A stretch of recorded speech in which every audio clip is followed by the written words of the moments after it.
सो जितने भी डिपार्टमेंट आपके पास सामने नज़र आ रहे हैं उनको आप एडिट भी कर सकते हैं, डिलीट भी कर सकते हैं और नए जो डिपार्टमेंट है वो भी सिस्टम में ऐड कर सकते हैं। जैसे एडमिन का एक डिपार्टमेंट है वो सिस्टम में हम एक डाल रहे हैं। इसके साथ साथ कोई भी नया डेजिग्नेशन जो है वो सिस्टम में आप आर ओ के नाम से कोई भी डेजिग्नेशन आप सिस्टम में इम्प्लीमेंट कर सकते हैं। आज हम इस वीडियो में सीखेंगे कि हम किस तरह से अपने जो एम्प्लॉयज़ हैं उनको सिस्टम में ऐड कर सकते हैं और किस तरह से जो पहले से मौजूद हमारे एम्प्लॉयज़ हैं उनको मॉडिफाई कर सकते हैं। सो सबसे पहले हम देखते हैं कि हम किस तरह से नया एम्प्लॉय जो है वो सिस्टम में ओपन कर सकते हैं। तो सबसे पहले हम देखेंगे कि उसकी बेस लोकेशन क्या है। अगर आपकी मल्टी लोकेशंस हैं तो यहाँ पे आप अपनी लोकेशन को सिलेक्ट करेंगे कि किस ब्रांच के लिए, किस स्टोर के लिए आप जो है वो एम्प्लॉय ओपन कर रहे हैं, उसका डिपार्टमेंट क्या है, उसका डेजिग्नेशन क्या है, उसका नाम और उससे मुतल्लिका तमाम इंफॉर्मेशन आप सिस्टम में डालेंगे। और सबसे अहम कि आप उसकी शिफ्ट का भी यहाँ पे तयन करेंगे कि कौन सा जो आपका एम्प्लॉय है वो किस शिफ्ट में काम करेगा। आप उसका फ़ोन नंबर, एड्रेस और सारी चीज़ें सिस्टम में डाल के जैसे सेव पे क्लिक करेंगे आपका जो एम्प्लॉय है वो सिस्टम में ओपन हो जाएगा। इसके बाद आपके जो कोई अगर पहले से एम्प्लॉयज़ हैं आपने गलती से उनका नाम या बाकी चीज़ें कोई चीज़ मिस हो गई है या गलत एंटर हो गई है तो आप उसको एडिट कर सकते हैं। और एडिट के बटन के ऊपर आप सारी इन्फॉर्मेशन को किसी भी वक्त एडिट कर सकते हैं और यहाँ से चेंज कर सकते हैं। और इसके साथ साथ आप यहाँ पे देख रहे हैं कि स्टेटस के अंदर हमें एक्टिव और इनएक्टिव जो हैं वो उसका तमाम एम्प्लॉयज़ का स्टेटस नज़र आ रहा है कि कौन से जो हमारे एम्प्लॉयज़ हैं वो एक्टिव हैं और कौन से इनएक्टिव हैं। तो इस फॉर्म की मदद से आप ना सिर्फ नया जो एम्प्लॉय है वो सिस्टम में खोल सकते हैं बल्कि आप उसको एडिट भी कर सकते हैं और उसको इनएक्टिव भी कर सकते हैं।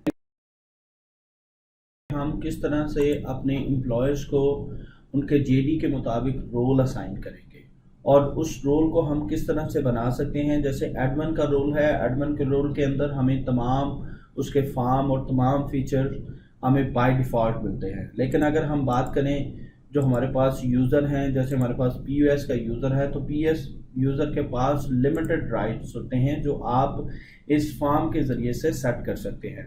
जिसमें अगर आप सेल की बात करें तो अगर यहाँ पर देखें कि उसके पास जो ऑप्शंस हैं वो यहाँ से आप उनको असाइन कर सकते हैं कि आपका यूज़र जो है वो कौन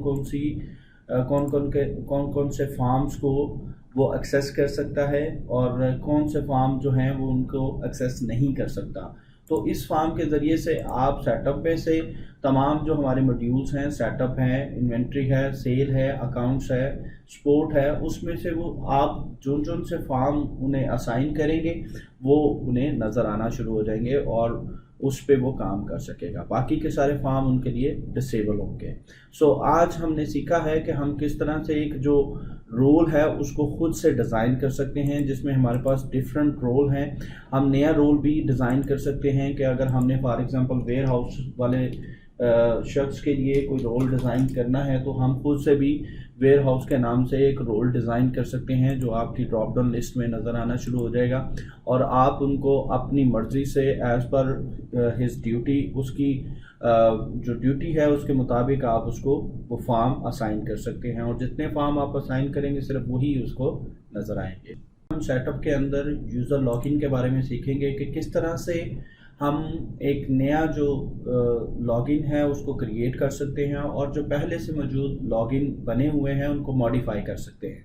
सो मॉडिफाई करने के लिए इंतहाई आसान तरीका है कि आप पहले से बने हुए जितने भी आपके पास यूज़र होंगे आप इस टेक्स्ट बॉक्स की मदद से, सर्च बार की मदद से उनको सर्च भी कर सकते हैं अगर तादाद ज़्यादा है और ये आपके सामने लिस्ट की सूरत में नज़र आ रहे हैं। आप सिर्फ एडिट के बटन पर क्लिक करेंगे और इनके नाम को आप चेंज कर सकते हैं, उनका पासवर्ड चेंज कर सकते हैं, उनके राइट्स को आप कम और ज़्यादा कर सकते हैं। जिसमें आपके पास यहाँ पे इस मैनुअल की ऑप्शन भी मौजूद है कि ये मैनुअल डिस्काउंट दे सकता है या नहीं दे सकता और इसका रोल क्या है।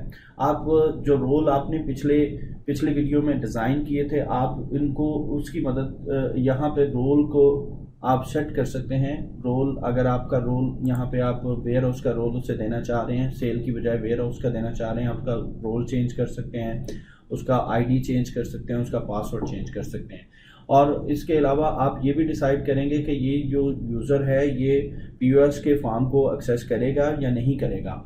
सो ये सारी इन्फॉर्मेशन आप इसी फॉर्म से सेट कर रहे होंगे, ना सिर्फ सेट कर रहे होंगे बल्कि मॉडिफाई भी कर रहे होंगे।